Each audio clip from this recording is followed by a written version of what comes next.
In episode 5 of 100 Goats, the 100 greatest people and events of all time you should know to be a culturally literate person, we'll cover the Greek philosopher Plato, the student of Socrates, and an optimist's optimist. His greatest work, The Republic, renowned for its profound and lasting impact on our political systems, cemented Plato's place as perhaps the most important philosopher ever.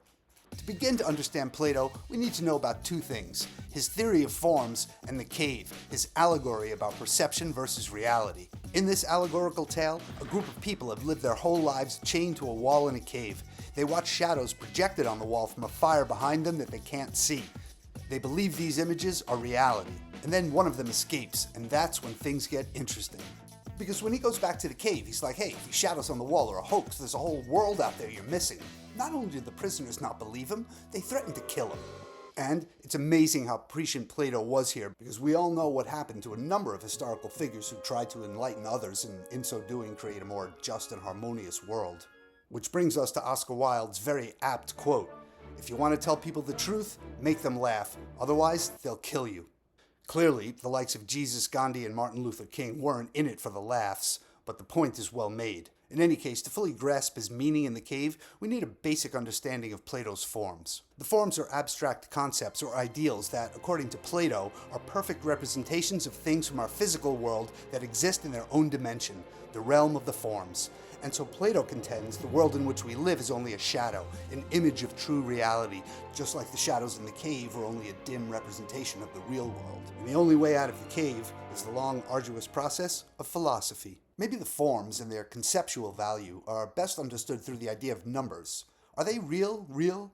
I don't think the number 9 exists out there in some perfect form, or exists like a tree or a molecule or a CD does. There's no farm where we grow the 9s, right?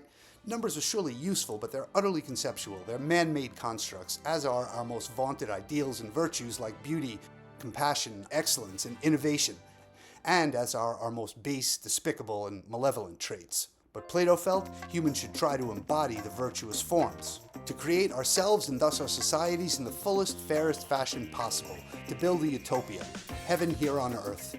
I said he was optimistic, right?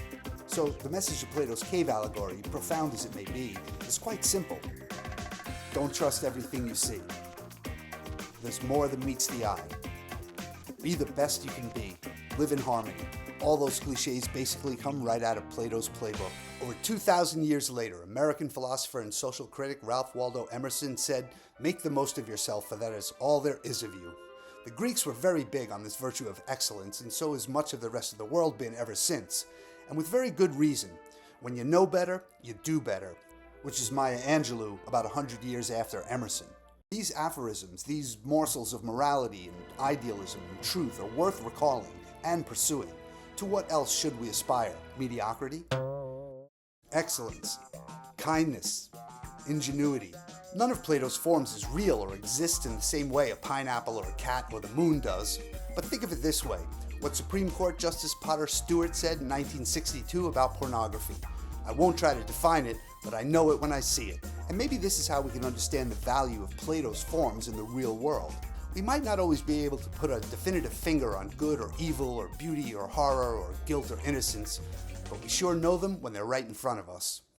It's pretty easy to see how the cave relates to today's reality, to the reality of our online lives.